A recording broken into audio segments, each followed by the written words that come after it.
Hello, everyone, and welcome to our English Learning Podcast. My name is Tom, and I am very happy to sit here with you today. Today, we're going to talk about something very important, our emotions and feelings. We feel different things every day from morning until night. Sometimes these feelings are great, and sometimes they are a bit difficult. Understanding these words helps you share your heart with friends. Let us start with the most popular emotion in the world. That emotion is happiness, which makes everyone smile. When do you usually feel happy? Personally, a sunny morning always brings a big smile to my face. A warm cup of coffee also makes me feel wonderful. People often smile and laugh when they experience happiness. It is a light, beautiful feeling inside your chest. Another common word for happy is glad. For example, I'm glad you're listening to this episode. Learning a language is a journey that should bring you joy. Think about your favorite food for a moment. Does it make you feel happy and satisfied? Yes, good food always has that power over us. It is easy to say, I am happy today.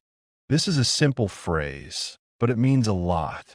Let's practice changing our tone when we speak about good things. Your voice can show your joy even without big words. Try to sound energetic and bright. Happiness is contagious, meaning it travels from person to person. When I smile at you, you might smile back at me. That is the magic of positive emotions in our lives. We want to feel this way as much as possible. In this scene, we establish the basics of positive feelings. Life is not always full of sunshine and laughter.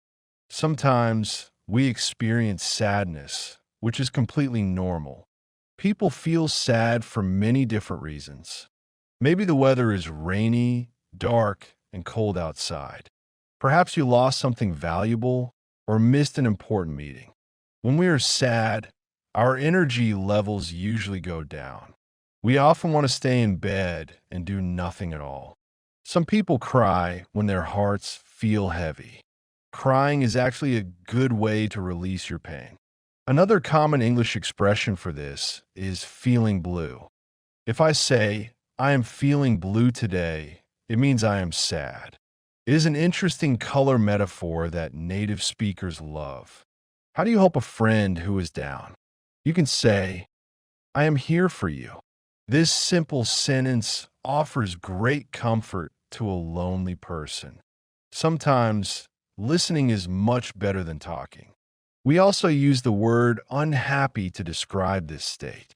It is just the opposite of happy, created with a prefix. A sad movie can also make us emotional.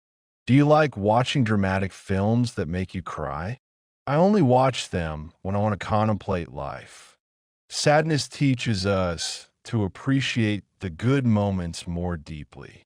Without the dark days, we cannot see the bright ones. It passes eventually, just like clouds in the sky. You must remember that no feeling lasts forever. Tomorrow is always a fresh start with new opportunities. Let's take a deep breath together. It helps to relax the body when emotions are heavy. We are ready to move on to a stronger feeling. Let us discuss what happens when things go wrong. The next emotion we need to examine is anger. This is a very strong and sometimes dangerous feeling. You feel angry when something is unfair or wrong. For instance, traffic jams often make drivers very upset. When someone breaks your favorite thing, anger rises quickly. Your face might become red and your heart beats faster. People sometimes shout when they lose their control. However, shouting rarely solves the actual problem. A synonym for angry is the word mad. In American English, people frequently say, I am so mad at him. It means they're deeply annoyed with another person. Another milder word you can use is irritated. You feel irritated when small things bother you repeatedly. A noisy neighbor can easily cause this irritation. A phone that breaks down constantly is also a good example. How do you control this hot emotion? Many people count from 1 to 10 before speaking. This technique gives your brain time to cool down. Drinking a glass of cold water can help too. It is important to express anger without hurting others. Words can cut deeper than a sharp knife. Choose your vocabulary carefully when you are upset. You can say, I need a moment to calm down. This explains your state politely without causing a fight. Everyone gets mad sometimes, even the kindest individuals. It is a natural human reaction to negative situations. The secret lies in how we manage that energy. We should transform it into something useful. We have covered happiness, sadness, and anger so far. The upcoming topic is about fear and being afraid. Let's look at what makes our hearts jump with fear. Fear is an ancient emotion that protects us from danger. When you are afraid, your body prepares to run away. Children are often scared of the dark or big monsters. Adults have different fears, like losing a job or getting sick. Many people are terrified of spiders or snakes. The word terrified means extremely scared. Another useful adjective for your vocabulary is frightened.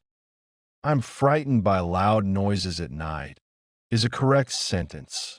Public speaking is another massive fear for many students. Talking to a large audience makes people nervous. When you feel nervous, your hands might shake a little bit. Your stomach feels funny, like butterflies are flying inside. This is a very common description in English culture. To prepare for an English exam can cause this nervousness too. You worry about making mistakes in front of the teacher. Please remember that mistakes are just steps in learning. There is no need to be anxious about small errors. Anxious means worried about something that might happen in the future. To combat fear, we need courage and deep breaths. Look at your fear directly and try to understand it. Is the situation really as dangerous as you think? Most of the time, our imagination exaggerates the danger. Tell yourself, I am safe and everything is fine. Positive self-talk changes the chemistry of your brain. It brings back the peace you deserve. We can choose to be brave despite our inner worries. True bravery means acting even when you feel scared. This topic helps us understand our daily stress better. Next, we will explore a more surprising emotion. Imagine opening your door and seeing all your friends there. They shout, "Surprise!" because it is your birthday. You feel a sudden shock, which turns into joy. This emotion is called surprise, and it can be positive or negative. An unexpected gift always brings a wonderful surprise. On the other hand, a sudden bad news shocks us. When we are surprised, our eyes open very wide. Our mouths form an O shape automatically. We say, "Oh my God," or "Wow, I cannot believe this." These are typical exclamations used in everyday English. Sometimes, surprises lead to a state of confusion. Confusion happens when you do not understand what is happening. For example, a difficult grammar rule can leave you confused. You look at the textbook and feel completely lost. The adjectives confused and confusing are different. The grammar is confusing, so the student feels confused. Remember this rule. ing describes the thing. Ed describes the feeling. This is a great tip for your basic English level. Another word close to this is puzzled. It means your mind is trying to solve a mystery. When a situation is strange, we also say it is weird. Weird things make us pause and question reality. If you feel confused, always ask for clarification. You could say, "Could you repeat that, please?" Or try, "I do not quite understand this point." It is completely fine to ask questions during your studies. Even native speakers get confused by complex things. It is a natural part of dealing with new information. We are approaching the end of our emotional journey. Let us move to the final part of our podcast today. After all the storms of anger and fear, we need peace. Calmness is a beautiful emotion that helps us rest well. When you are calm, your mind is quiet and relaxed. A walk in a green forest can bring this peaceful state. Listening to soft music also creates a calm atmosphere. The adjective relaxed is perfect for describing weekends. On Sundays, I usually feel relaxed and stress-free. I sit in my armchair and read an interesting book. This is my favorite way to recharge my personal batteries. We also use the word peaceful for quiet environments. A sleeping baby is a great picture of absolute peace. We need this balance to stay healthy and happy. Today, we learned many words to describe our inner world. We talked about happiness, sadness, anger, fear, surprise, and calmness. Using these adjectives makes your English sound much richer. Try to use at least 3 new words before this day ends. Write them down in your vocabulary notebook for practice. Say them out loud to improve your pronunciation skills. Repetition helps the brain create strong memory connections.